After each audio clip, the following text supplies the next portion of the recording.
Seigneur. Nous croyons encore que Jésus est le Sauveur. Nous croyons encore en Dieu. Nous croyons que ces noms-là font quelque chose dans nos vies. Nous croyons que bien qu'invisible, mais il y a quelque chose de visible dans notre vie. Nous croyons bien qu'aucun homme ne l'a vu, aucune photo ne nous présente ces dieux, mais nous croyons en ces dieux-là. Ça, c'est une grâce exceptionnelle. Il est facile de croire à ce qu'on en voit, mais il est difficile de croire à ce que l'on ne voit pas. Jésus a dit, heureux à celui qui voit sans avoir vu, qui croit sans avoir vu. Et nous sommes aujourd'hui heureux pour ta foi. Et ça, tu dois en être fier dans ta vie. Une des choses dont tu dois t'en être fier cette année, c'est que moi, j'ai la foi. J'ai gardé la foi. Il n'y a pas que l'argent à perdre, il n'y a pas qu'un mari, une femme à perdre, il n'y a pas que de biens à perdre, il n'y a pas que de voitures à perdre, il n'y a pas qu'un passeport à perdre, il n'y a pas qu'un voyage à perdre. Non, il y a ce qui est plus grand, il y a la foi à perdre. La foi se perd. Mais ça, Dieu nous a permis de le garder. Combien de choses est arrivé dans ta vie? Combien des combats que tu as eu dans ta vie? Combien de moments de sombre tu as été? Combien de moments où tu n'as pas eu envie de prier? Combien de moments où tu n'as pas envie de lire la Bible? Mais aujourd'hui tu n'as pas pu, mais demain tu as encore lu.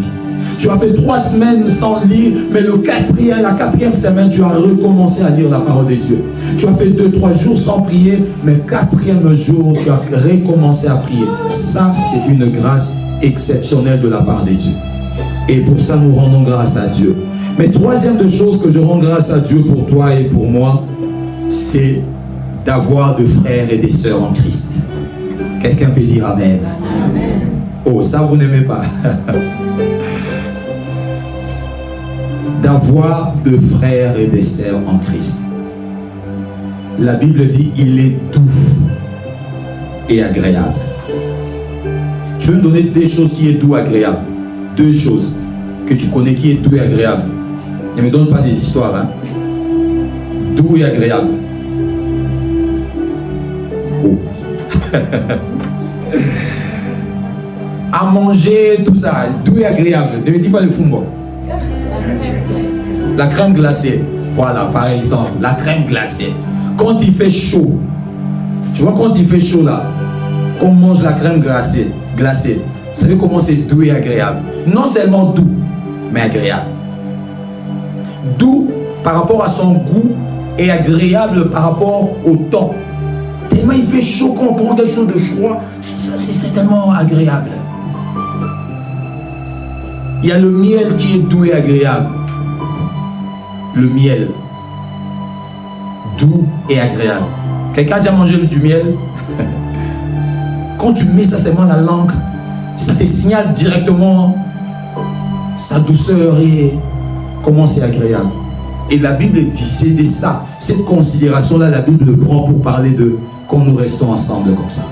La Bible dit, il est doux et agréable.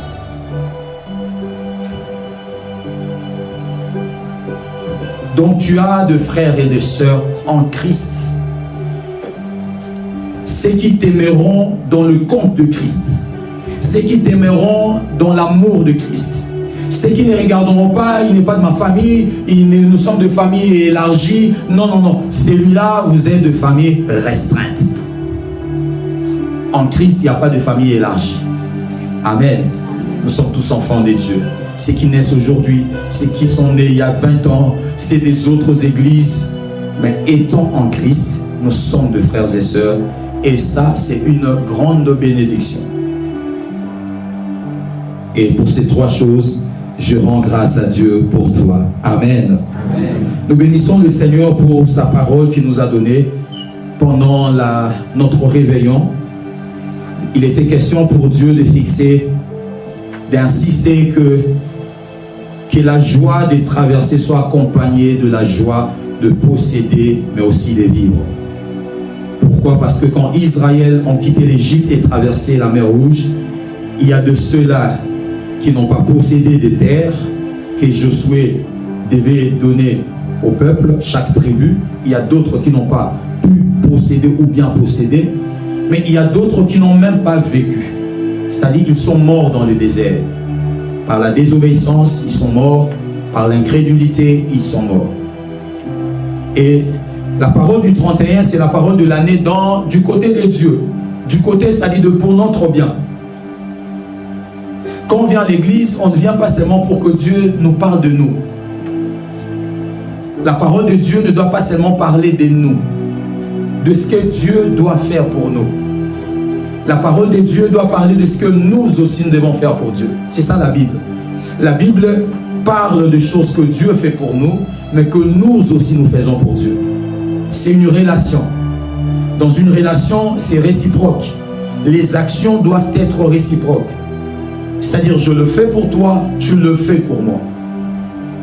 Amen. Et le 31, ça, Dieu nous l'a donné pour nous. Pour nous faire du bien, Dieu nous a dit que cette année, il veut non seulement que nous traversons, mais que nous puissions posséder. Posséder ce qui est dans l'année. Posséder la terre, posséder les choses qui sont dans cette année.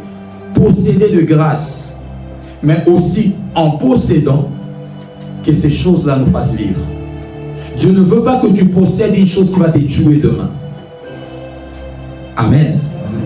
Ne cherche pas cette année à posséder une chose qui va te tuer. Ne cherche pas à posséder une chose qui va t'éloigner de Dieu. Ne cherche pas à posséder une relation qui t'éloignera de Dieu.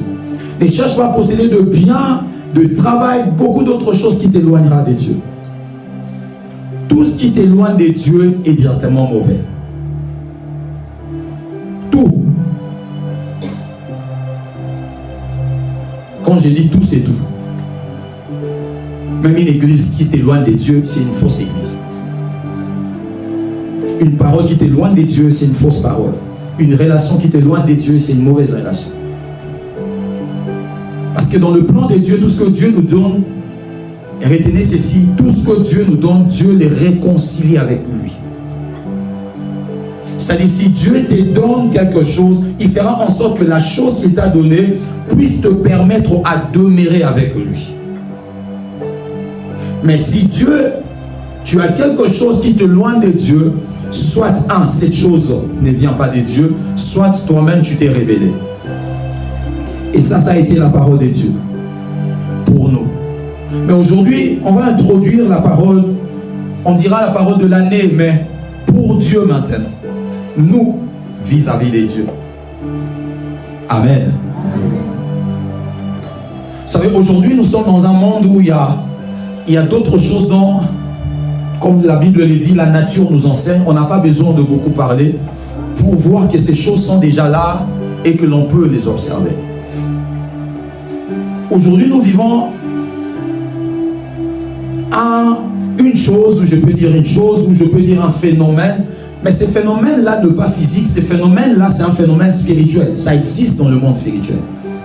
Mais seulement que c'est aujourd'hui, dans cette génération, qu'on peut dire que le monde spirituel a voulu que ça soit un élément tellement palpable sur la terre.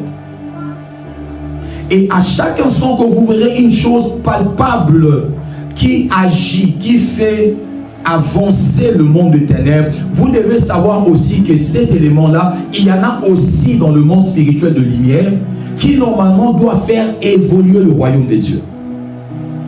Mais seulement trop souvent, le chrétien, nous sommes de l'autre côté, nous évitons certaines choses, mais le diable utilise tout le moyen pour pouvoir faire évoluer son royaume à lui. Nous sommes dans un phénomène que nous appelons influenceur. Influenceur, une influenceuse. Quelqu'un connaît un influenceur? On en connaît tous. Quelqu'un connaît une influenceuse?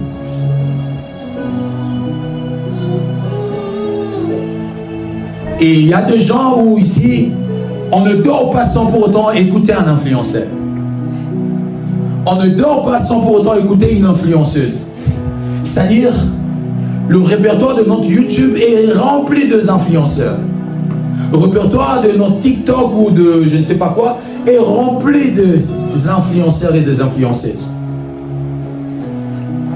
Ces gens qui s'élèvent sur Internet, qui veulent influencer les gens, qui veulent influencer le comportement des gens, qui veulent influencer le système de pensée des gens, qui veulent influencer les actions des gens.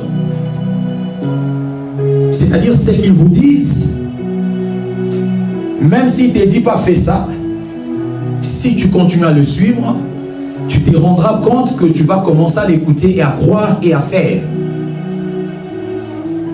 Nous nous souvenons de Psaume 1, heureux l'homme. On commence d'abord par écouter. Et puis la Bible dit encore heureux l'homme. On commence aussi encore par s'arrêter.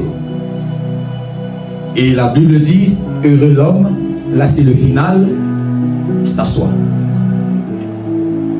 C'est ça le but de l'influence. Ça commence par écouter ou par voir. Après on commence à réfléchir sur ça. Et puis on commence à agir sur base de ça. Et ça, c'est que je vous dis maintenant, c'est en fait pas le principe du diable, c'est le principe du monde spirituel. Et aujourd'hui, quand on regarde dans les réseaux sociaux, on verra que la majorité des influenceurs, en fait, ils influencent dans le mal. C'est-à-dire, c'est des choses qu'ils disent, en fait, ce sont des choses qui ne bâtissent pas notre foi. Ce sont des choses qui ne nous font pas grandir. Ce sont la plupart des choses qui ne nous apprennent pas sur Christ, mais ça nous apprend sur le monde. Ce sont des choses qui ne nous attirent pas vers le bien, mais qui nous attirent vers le mal. Ce sont des choses qui ne nous réconcilient pas avec Christ, mais qui en fait mettent une inimitié avec Christ. Et deux fois, quand on veut les écouter, on ne veut même pas savoir qui ils sont. On s'en fout de savoir qui ils sont. C'est-à-dire qu'ils soient bêtes, on s'en fout. Qu'ils soient intelligents, on s'en fout. Qu'ils soient mariés, on s'en fout. Vous verrez, elle n'est pas mariée, mais elle le conseille de marier tellement sérieusement. Et elle a beaucoup d'abonnés mariés. Elle parle ou il parle à un marié de choses que lui n'a jamais vécues, mais qu'il a juste appris. Et il a dit, je peux le dire aux gens. Il a seulement bien appris ça, alors il s'est dit, je dois le dire. Et beaucoup parmi eux, quand ils les disent, ils ne les disent pas parce qu'ils les ont appris. Ils les disent parce qu'ils ont vécu peut-être une mauvaise histoire. Alors cette mauvaise histoire-là fait de lui influenceur de son échec. Je donne un exemple dans le cas du mariage. C'est-à-dire, là où il a échoué dans son mariage, l'homme l'a quitté ou la femme l'a quitté.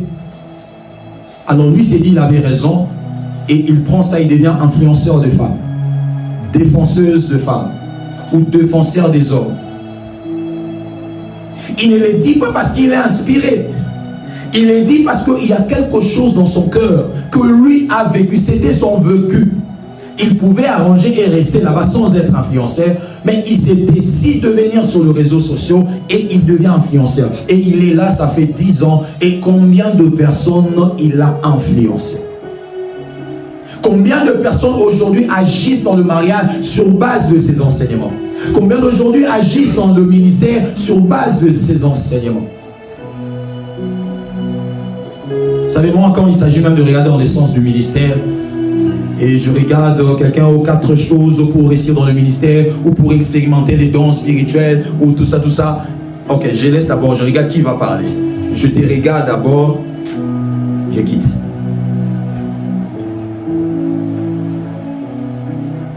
Le ministère n'est pas dans l'âge ou dans le visage, mais on peut sentir que celui-ci n'a pas d'expérience. Pourquoi il veut parler? Il y a des choses que je sais, mais je ne peux pas prêcher dans la masse, sur les réseaux sociaux. Pas parce que je ne peux pas bien les dire, mais parce que je ne peux pas les dire. Je ne peux pas devenir enseignant de ça. Non, je ne peux pas. Je peux l'enseigner à l'église parce que Dieu m'a donné ces secteurs ici, dans mon autorité. Mais je ne peux pas dire certaines choses à l'extérieur. Influenceurs et influenceuses. C'est un principe dont le diable a pris en main aujourd'hui. Un principe dont le diable utilise fortement pour influencer le monde. Et pourtant, ces principes-là devraient aussi être utilisés dans le royaume des dieux. Nous, enfants de Dieu, nous devrions normalement aussi utiliser ces grands moyens qui est l'influence. Pasteur, qu'est-ce que tu veux dire? Tu nous parles des influenceuses et influenceurs. La pensée de Dieu cette année est que toi et moi, en fait c'est un rappel juste que Dieu veut nous faire, mais pour que nous pratiquions cette année, pour que nous vivions cette année, c'est que chacun de nous retrouve en lui ses côtés influenceurs. Chaque enfant de Dieu est né influenceur. Quand je parle d'influenceur, je ne parle pas des influenceurs, c'est-à-dire un micro, non, je ne parle pas d'abord de ça. Je parle de la capacité d'influencer, la possibilité de porter l'influence. Chaque enfant de Dieu est né avec ça. On va le regarder dans la parole de Dieu. Et la pensée de Dieu, c'est de voir que l'Église, qu'est-ce que nous faisons? L'Église, qu'est-ce que nous faisons? On est en train de nous influencer par le monde. On est là. Aujourd'hui, le chrétien écoute beaucoup plus de choses païennes que le païen écoute beaucoup de choses des chrétiens.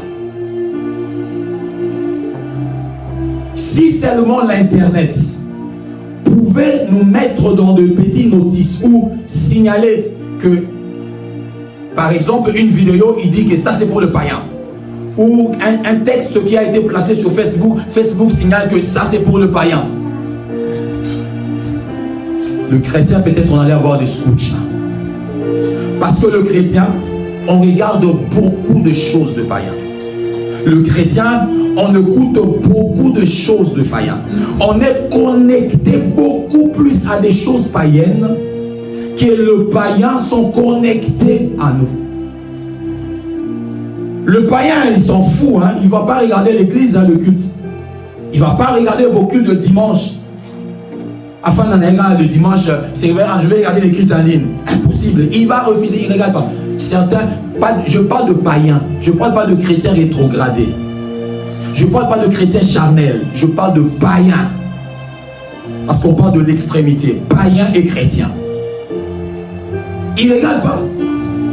Il a ses concerts, il doit regarder le concert, c'est Fanny, il va jouer concert, Ouera ou qui, je ne sais pas si c'est Beyoncé, si c'est qui, il va jouer, je ne sais pas quel artiste encore. Il va regarder ces artistes. À l'heure du culte, on met une autre chose, lui ce n'est même pas une question, il va regarder sa chose à elle. Mais nous chrétiens, quand on met en même instant une chose païenne et une chose chrétienne, on regarde les choses païennes. Si on met au même instant une chose qui ne construit pas notre foi et une chose qui doit bâtir notre foi, le chrétien regarde la chose qui ne bâtit pas sa foi.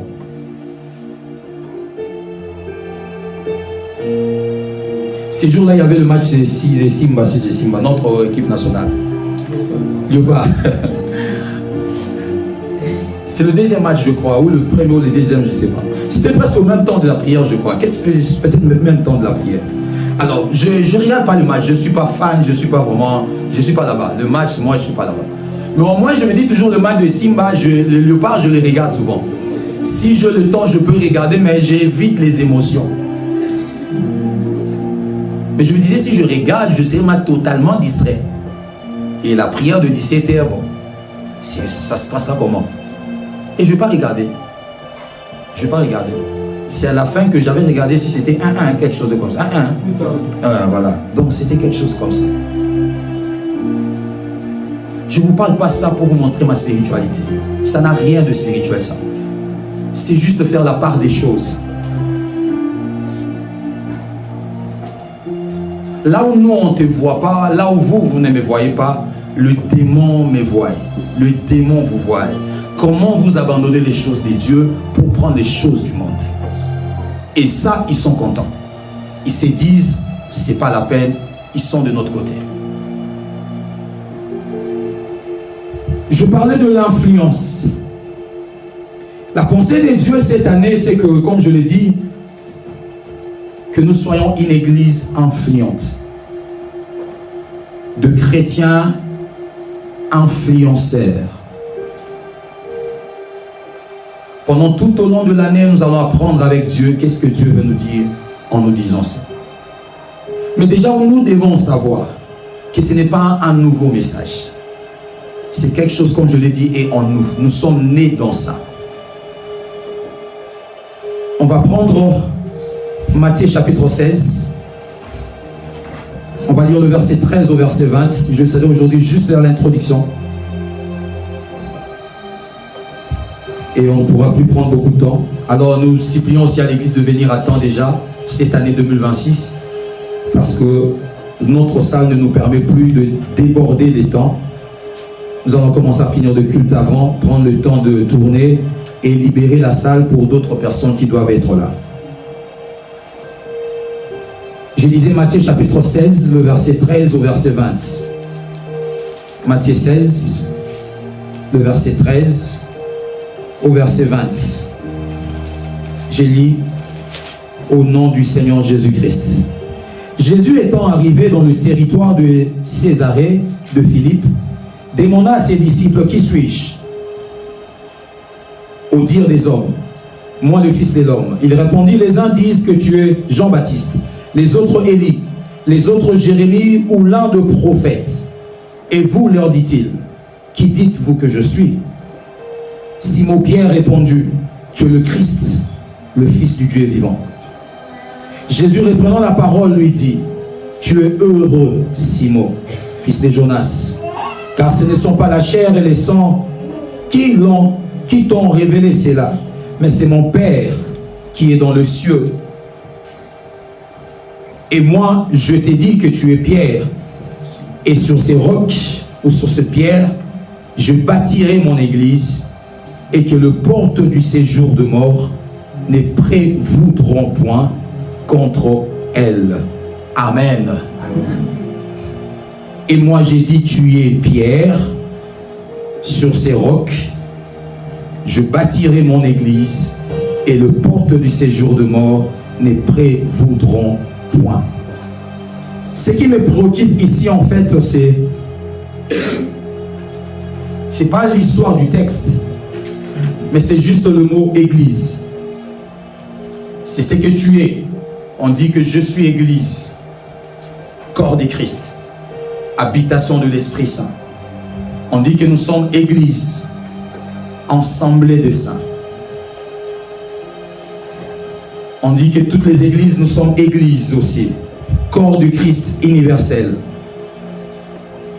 Mais toute l'idée de l'influence commence par ces mots. Toute la pensée de l'influence qui est née avec l'Église, ça commence par ces mots Église. Parce que ces mots Église, en fait, en grec, c'est un mot grec que ce n'est pas Jésus qui a prêté, qui a créé ces mots. Jésus n'a fait que prêter. Jésus avait l'habitude, quand il veut parler de choses spirituelles, il cherchait le naturel pour le mettre dedans, afin que nous, comme nous sommes naturels et spirituels aussi, que nous puissions facilement comprendre. Alors, il voulait parler en fait de cette idée-là, de l'influence. En fait, mais Jésus, comment pourra-t-il parler de l'influence spirituelle à des hommes qu'il avait ramassés de part et d'autre? Quelque part, les commentateurs de la Bible disent qu'ils étaient aussi des gens qui n'avaient même pas étudié, des gens comme Pierre. Pierre n'a pas étudié. Les autres aussi. Alors, il leur a dit que, dans la révélation de Pierre, il dit, je bâtirai mon église. Jésus a pris un mot qui était un mot grec. Et ces mots église voulaient juste parler de l'assemblée plénière des citoyens. C'était une assemblée plénière de citoyens grecs qu'on prenait au milieu du peuple et que l'on en faisait en fait une assemblée afin qu'ils puissent commencer à décider sur la gestion publique. C'est-à-dire, on les a pris dans le public. On les a amenés quelque part. On a fait des hommes un peu mis à part. Et enfin que eux, quand ils seront là-bas, qu'ils commencent à gérer les choses d'ici. Est-ce qu'on est en train de comprendre? Je vais répéter ça. Parce que c'est là où toute la révélation est. Église, ecclésia.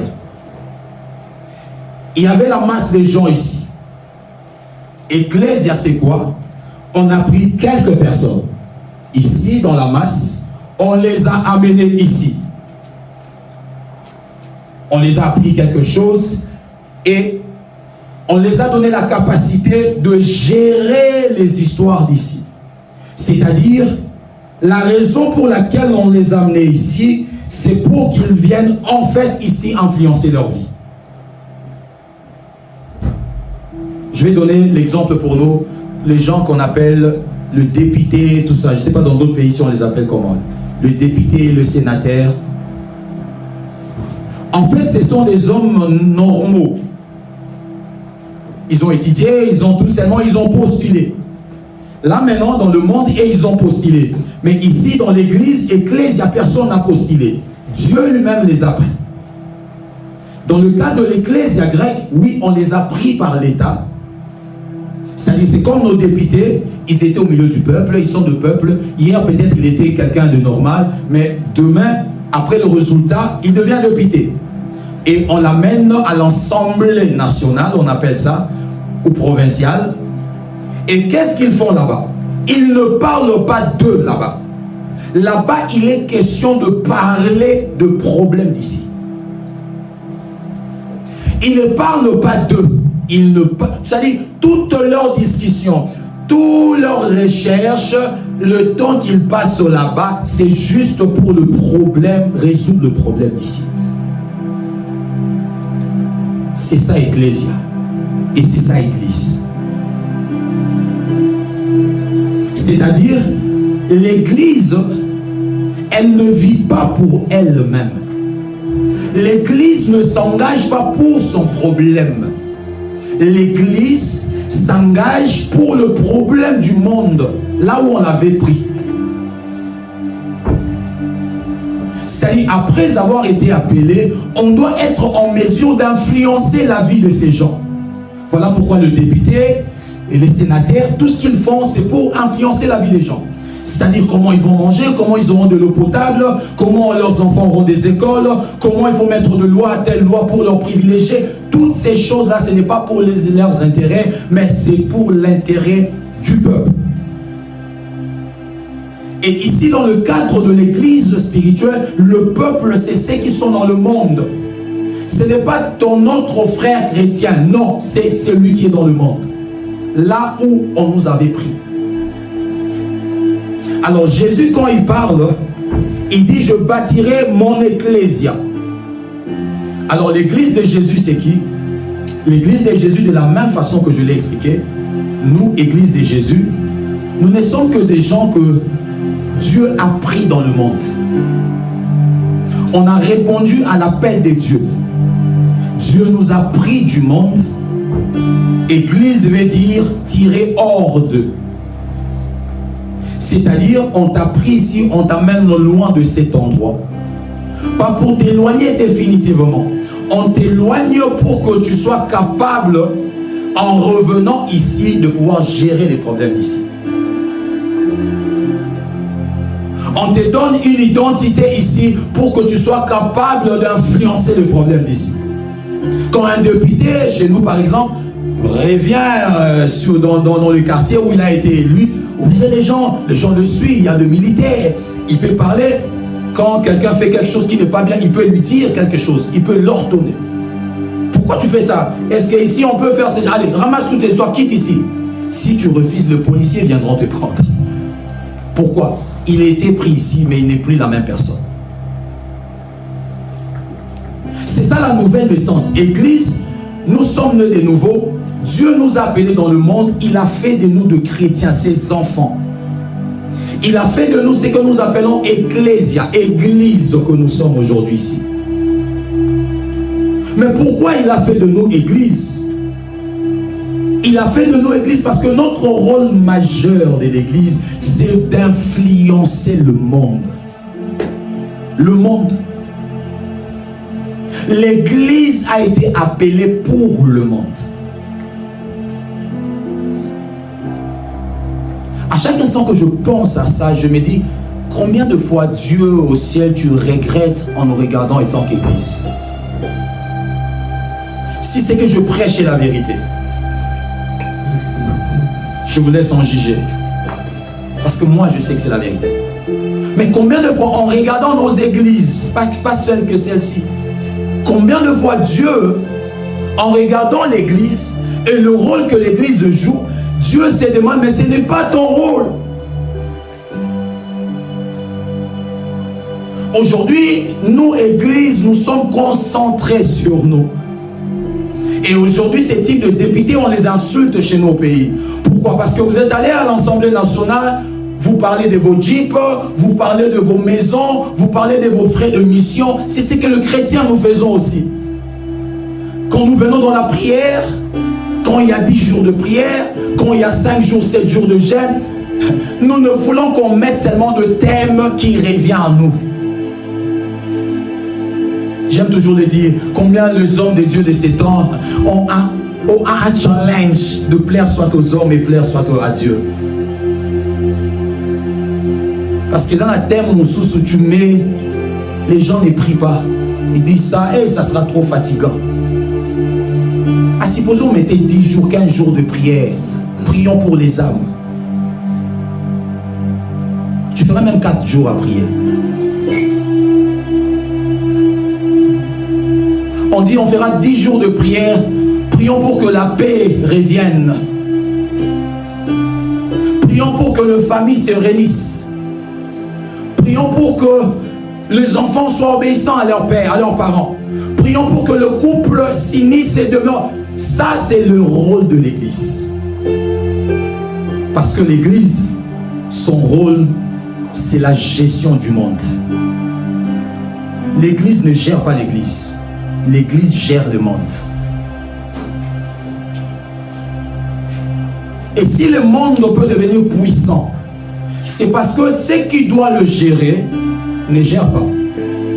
Je ne suis pas en train de faire l'administration spirituelle, mais c'est parallèle. Un pays qui n'est pas géré, il y a le désordre. Je ne vais pas essayer de beaucoup parler de mon pays. Il y a le désordre. Tout le monde fait la loi. Et si aujourd'hui le monde peut devenir tellement puissant, certainement. Parce que le monde là devait être géré par l'église. Son gérant, c'est lui là-bas. Quand tu gères une entreprise, il y a des manquants. On te demande toi. Quand il y a de pertes, on te demande toi. L'église est le gérant du monde. Dieu aujourd'hui demande à l'église pourquoi le monde est devenu comme ça. Croyons-nous que le monde doit être toujours mauvais, le monde doit se multiplier dans le mauvais? Non. Oui, la Bible nous dit que le mal augmentera. Mais il y a des choses que nous devons faire dans le monde que nous n'avons pas fait. Voilà pourquoi le monde est aujourd'hui comme ça. Tout ce qui se passe aujourd'hui dans le monde, ce n'est pas parce que Satan l'a fait, mais c'est parce que l'église n'a pas fait quelque chose. Beaucoup de choses se passent dans le monde. Ce n'est pas que parce que Satan est fort, non. Il y a beaucoup d'esprits aujourd'hui qui travaillent dans des familles, dans des éducations. Ce n'est pas parce que simplement le diable avait le pouvoir de le faire. Non. Parce que le gérant, c'est lui qui devrait influencer, est absent. Est absent. Et Jésus a parlé de son église. Il parlait de l'ensemble de ceux qui sont appelés par la nouvelle naissance, transformés par la puissance de l'esprit, mais qui doivent influencer, impacter le monde selon le principe de son royaume. Quand tu as été né de nouveau, c'est ça la mission que Dieu t'a donnée. Quand j'ai été né de nouveau, c'est ça la mission que Dieu m'a donnée. Église de la grâce, c'est ça la mission que nous avons. Toutes les églises, c'est ça la mission qu'ils ont. De gérer le monde. De regarder le monde. Luc 5, le verset 32, Jésus lui-même, il dit, je ne suis pas venu appeler à la repentance les justes. Il dit, mais le pécheur. Pour nous montrer où était sa mission. Jésus est venu aussi comme un influenceur. Il est venu du royaume de Dieu. Il est venu chez son Père. Il a dit, le royaume des cieux est sur la terre. Il a amené l'influence du royaume. Mais écoute ce qu'il est en train de dire. Il y avait quelques hommes qui observaient quelques lois aussi sur la terre. Des gens qu'on peut parler bons, même pas si justes tout entier. Mais on croirait que Jésus, en venant sur la terre, il allait commencer à rester avec ces gens-là. Et si vraiment toi tu étais Jésus, le Fils de Dieu, tu allais être dans le temple, tu allais être avec le sacrificateur. Jésus dit, Luc 5, 32, il dit, je ne suis pas venu appeler à la repentance les justes. Il dit, mais le pécheur. Il savait où était sa mission. Il savait où est-ce qu'il allait gérer. Jésus est venu gérer le monde. Il est venu influencer le monde. Voilà pourquoi il dit la lumière, lui, dans le ténèbre. Dans les livres de Jean. Et non la lumière, lui, dans la lumière. Non. La Bible dit il est venu comme étant une lumière, une véritable lumière. Qui est venu enfin d'éclairer tout homme. Les hommes qui étaient dans les ténèbres. Jésus étant que lumière, est venu comme une lumière qui devait luire dans le ténèbre. Matthieu 18, 11. Il dit car le Fils de l'homme est venu sauver ceux qui étaient perdus. Il ne pas venir retrouver ceux qui étaient déjà là. Non, c'est pas ma mission. Vous vous considérez juste, alors c'est bien déjà. Moi je m'en vais vers ceux qui étaient perdus. C'est ça. C'est que le Père m'a donné comme mission. C'est ça ce que le Père m'a donné comme mission. Jésus, quand vous lisez la Bible et les évangiles, vous verrez qu'il a passé peu de temps dans le temple que dehors. Peu de temps dans le temple. Quand vous lisez l'apôtre Paul, vous verrez que l'apôtre Paul a passé peu de temps dans le temple que dehors. Jésus était en tout moment dehors.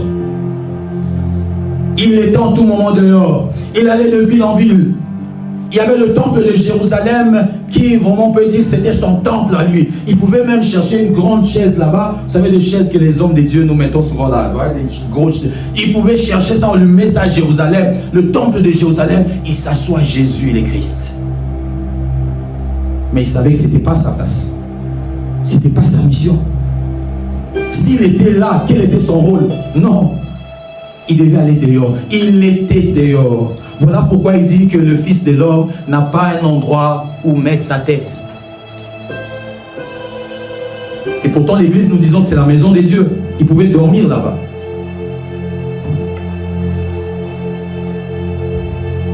La place de l'église n'est pas ici dans ces 4 coins. Le travail de l'église n'est pas ici. Ici, nous sommes là pour se fortifier, s'édifier, avoir la maturité. Mais notre rôle, notre mission, c'est dehors. C'est au dehors.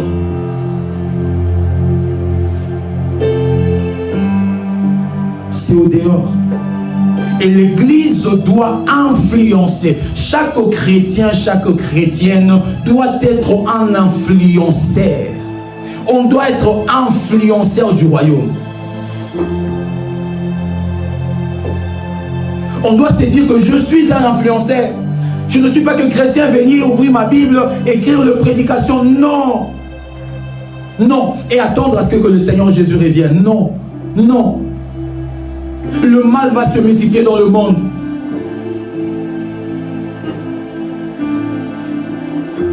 La tendance de l'église, c'est de regarder le monde là-bas. Eh, ma belle Timini, les mal, il y en a beaucoup là-bas. Eh, les gens, comment ils vivent là? Non. C'est notre rôle. y a des gens aujourd'hui que tu dis que lui, vraiment, il ne change pas. Si Dieu t'ouvrait les yeux pour te dire qu'il ne change pas à cause de toi, en ce moment, tu vas pleurer. On insulte souvent des gens avec qui on a fait déjà 5 ans ensemble. On s'est dit à changer à thé, Amelaka Masanga, tu as été avec lui 4 ans. Il se peut même, vous dormez le même lit pendant 4 ans. C'est ton ami, vous allez au travail pendant 4 ans. Vous dormez pendant 4 ans. Vous mangez ensemble pendant 4 ans. Vous êtes en tout moment, toute la nuit, vous êtes là ensemble pendant 4 ans. Et cet homme-là, moi je veux l'inciter à dire que jusqu'en ce moment, il est toujours dans le monde, il ne change pas. Ça a été le rôle de qui? Ça a été le rôle de qui? Et si cette personne-là, vous savez, c'est une honte que quelqu'un a changé ailleurs et vient te dire, mais j'étais avec les chrétiens là, ils ne faisaient rien, ils ne me faisaient rien. Les jours où il ira se convertir chez quelqu'un d'autre de l'extérieur, peut-être quelqu'un qui n'aura que 5 minutes avec lui. Toi, tu as 5 ans avec lui, mais il y a peut-être quelqu'un qui n'aura que 5-4 minutes avec lui. Il lui dira simplement des choses simples. Et ces jours-là, son cœur va bouillonner. Et il acceptera le Seigneur Jésus-Christ. Mais toi, moi, je suis avec lui pendant 4 ans, 5 ans. Ah, non, il y a l'église, ils ne veulent pas. Tu l'as déjà appelé combien de fois? N'est-ce pas, une fois peut-être ou 2 fois? Et tu as laissé. Ça, c'est pas le rôle de l'église. Combien de fois l'as-tu importuné? Combien de fois je fais ça? Combien de fois? Combien de fois? Ça arrive déjà le vendredi, tu lui dis, frère, le dimanche on va aller à l'église. Oh, le dimanche on va aller à l'église. On va aller. Combien de fois? Dans des moments vraiment sérieux, à moi minuit 5, il dort pas, toi aussi tu dors pas. Cuisine est libre. Tu l'appelles d'abord. Junior, viens d'abord. Anissus, quoi encore? Les Congolais toujours. C'est quoi encore? Non, viens d'abord. À minuit 5. Il regardait peut-être YouTube, je ne sais pas quoi. Non, mets-toi d'abord. Fanana, mets-toi. Vraiment, Junior, je vais te parler quelque chose de très important. Vous savez, on vit ensemble, mais il y a une chose très importante dans la vie que moi je dois te dire. S'il y a une chose très importante, sérieux plus que tout que je dois te dire, Junior, tu dois connaître le Seigneur. Vous savez, cette vie qu'on a aujourd'hui, ça peut finir brusquement. Quelqu'un qui te bien, celui qui t'écoute là, il est habitué quand vous faites beaucoup de blagues. Donc, il ne s'attend pas que toi, tu peux lui dire ça. C'est là où ça marche. Mais maintenant, c'est là aussi ça ne marche pas de notre côté. Parce qu'on se dit, ah, lui, on s'est habitué, il ne va pas m'écouter. Au contraire.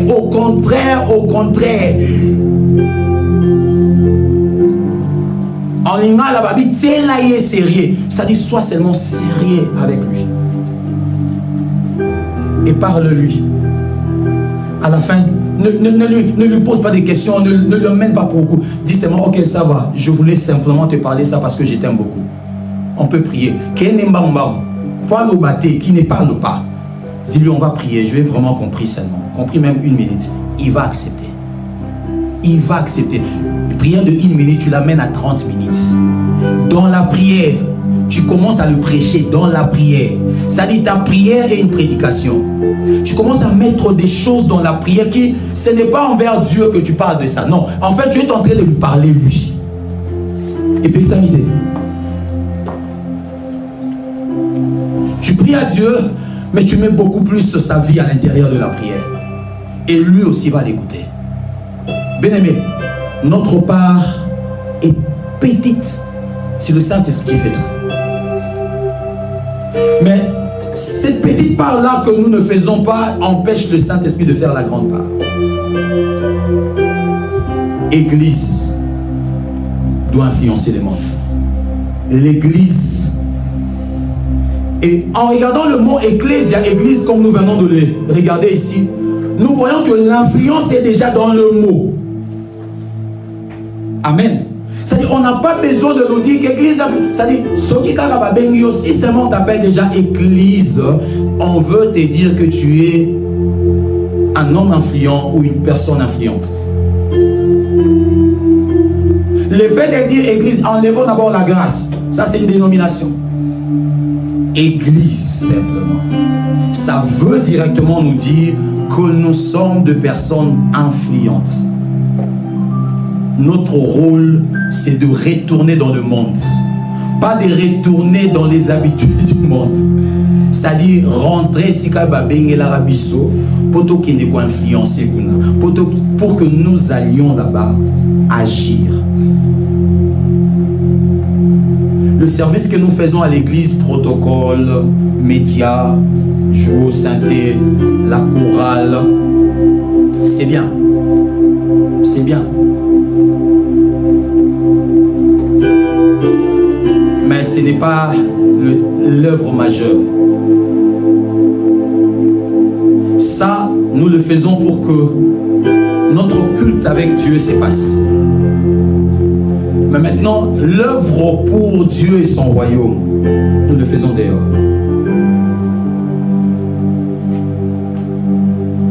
Parce que le désir de Dieu, quand vous regardez dans la Bible, vous cherchez là où la Bible mentionne désir et Dieu. Mélangeant, on parle toujours que le désir de Dieu, c'est que l'homme qui est pécheur soit né de nouveau. Et que le méchant se convertisse. Et que le pécheur soit sauvé. Ça, c'est le désir. Qui ne voudra pas qu'on réponde à ses désirs? Quel est l'homme, quelle est la femme qui ne veut pas que l'on réponde à ses désirs? Le désir de Dieu que l'Église doit répondre, c'est d'influencer le monde. Le monde restera monde, mais le monde n'aura pas toujours tout ce qu'il renferme là-bas. Le monde va rester monde. Mais il y a des gens qui doivent quitter là-bas. Amen. Parlons juste du mot influence, si c'est quoi, et puis on va finir. Il est très important de savoir l'influence. On a dit que le rôle majeur de l'Église, c'est influencer le monde. C'est même dans son existence qu'on parle de l'Église. Mais influencer, c'est quoi selon le dictionnaire? Et ça peut être différent de plusieurs dictionnaires, alors ne vous en faites pas. Le mot influence, c'est un pouvoir. L'influence, c'est un pouvoir qu'une personne ou une idée ou une institution ou un événement exerce sur le pensée, le comportement et les décisions d'un autre et qui change son état. C'est pas vraiment essentiel, mais je vais répéter quand même. Je vais donner le résumé. Donc l'influence, c'est quoi?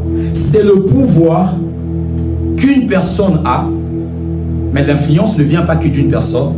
L'influence peut venir d'une idée. C'est aussi le pouvoir qu'a une idée, mais c'est aussi le pouvoir que peut avoir une institution comme l'église, comme ça, comme l'école, comme le mariage. C'est une institution. Ça a de l'influence, donc c'est le pouvoir. Ou aussi un événement, comme la résurrection de Jésus. C'est un événement, mais qui a influencé nos vies. Pour pas l'aider, je dois recommencer encore.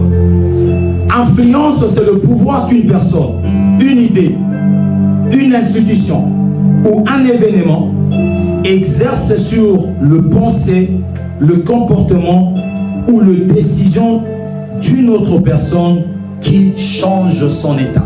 Je vais donner maintenant le résumé. En résumé, influence, c'est un pouvoir exercé sur quelqu'un ou sur quelque chose qui change l'état de cette chose-là.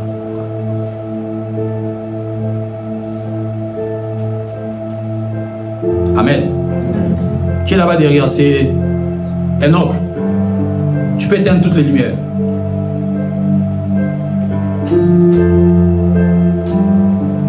Tout, j'ai dit tout. Tu vas chercher encore tout. Voilà. Est-ce que la salle a changé ou pas? Il y a des visages que je ne vois pas. Je ne vois rien absolument. Si on prend une photo de la salle comme ça, et on aligne les lampes, on prend une photo, ça sera 2 photos différentes. Pourquoi? Parce que la lumière a influencé.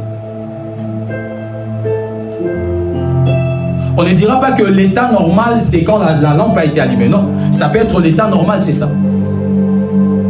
Mais l'effet d'allumer les lampes, quand on va sortir ici, on va laisser la salle comme ça. On va éteindre toutes les lampes, la salle sera sombre.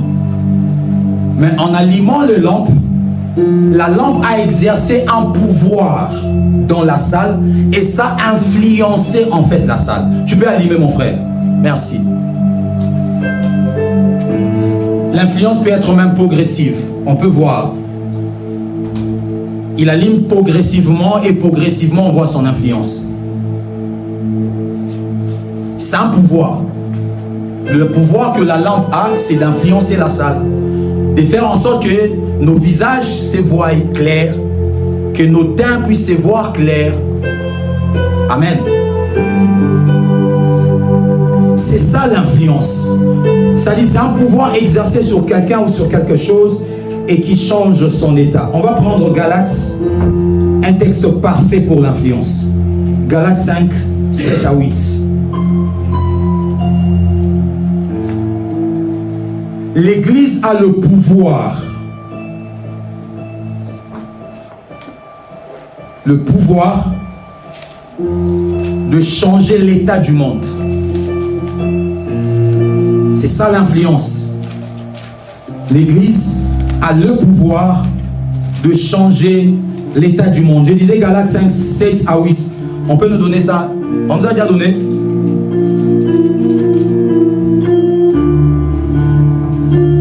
La Bible dit ceci.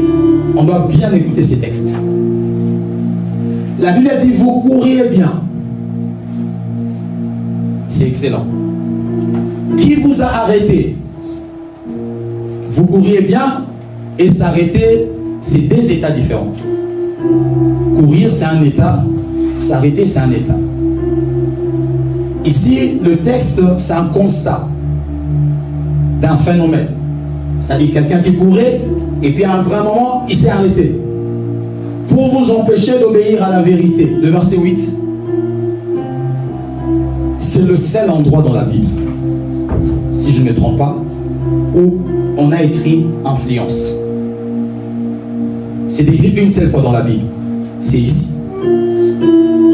Pas le sens influence, mais mot influence. La Bible dit, cette influence ne vient pas de celui qui vous a appelé. Cette influence, c'est ça la réponse du constat. On dit, vous couriez, et puis à un moment, vous vous êtes arrêté.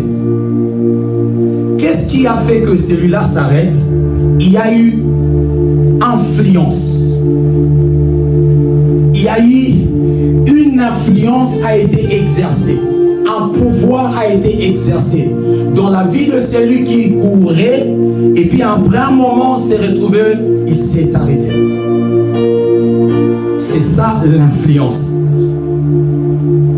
Ça changeait l'état de celui qui courait, il devient celui qui s'est arrêté. Et la Bible dit cette influence. Ça c'est premièrement. C'est-à-dire il y a eu pouvoir. Mais chose grave encore, parce que ça parle de chrétiens, la Bible dit que ces pouvoirs-là, ou cette influence-là, ne vient pas de celui qui vous appelle. C'est-à-dire ne vient pas de Dieu. Et je reviens à ce que j'avais dit avant, que l'influence, c'est un pouvoir dans le monde spirituel. Et du côté du diable, et du côté de Dieu.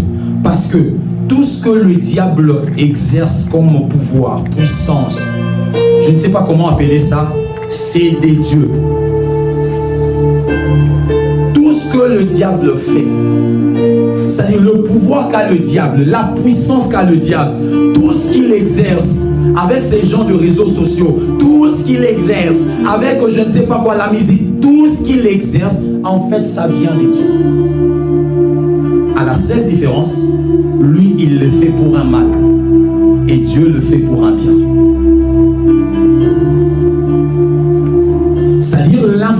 peut venir du monde, l'influence peut venir de Dieu. Et ici, on nous parle de l'influence.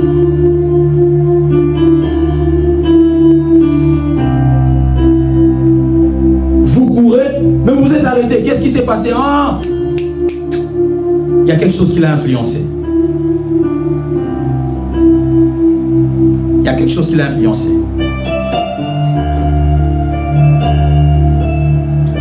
À chaque instant que quelqu'un change, il y a une influence.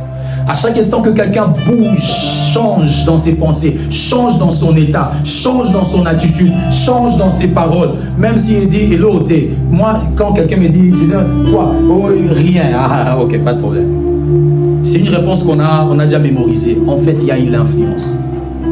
Quand ce n'est plus comme avant, il y a l'influence. C'est simple de le voir. Quand une relation ne plus comme avant, il y a quelque chose qui est passé, ça s'appelle l'influence. Quand l'humeur ne plus comme avant, il y a quelque chose qui est passé là-bas, ça s'appelle influence. Quand on ne fait plus les choses comme d'habitude, il y a quelque chose qui est passé là-bas, ça s'appelle influence. Ça peut être de Dieu, ça peut être du diable. On le reconnaît, ça me fait quitter où pour m'amener où. Ces gens quittaient les choses de l'esprit pour rentrer dans les choses de la chair. Automatiquement, on a compris que ça vient du diable.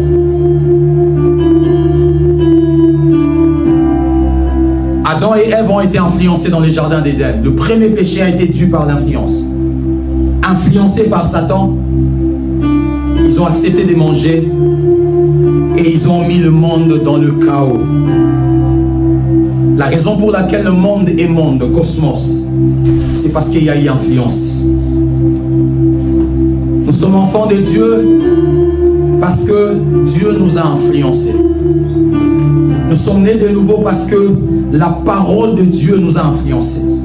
On a écouté la parole étant esprit et vie, nous qui étions morts, alors la parole nous a influencés énormément. Nous avons encore la foi parce qu'on a été influencés. Parce qu'on a été influencés. Et le monde dans lequel nous sommes, il y a guerre d'influence. Nous sommes dans un monde où il y a guerre d'influence. Et là, on en parlera prochainement. Si l'Église ne veut pas influencer le monde, qui est d'ailleurs son rôle majeur, le monde influencera l'Église. Et on peut le voir déjà, comment le monde influence l'Église. Pourquoi ils ne prennent pas nos histoires, nous on prend leurs histoires? Pourquoi ils ne prennent pas nos habitudes, nous on prend leurs habitudes? Pourquoi ils regardent peu ce que nous produisons? Pourquoi nous on regarde beaucoup ce que eux ils produisent?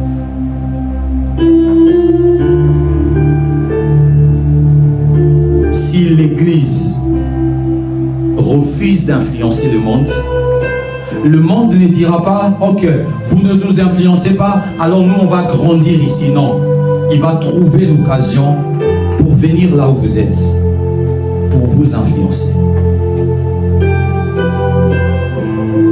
Église du Christ.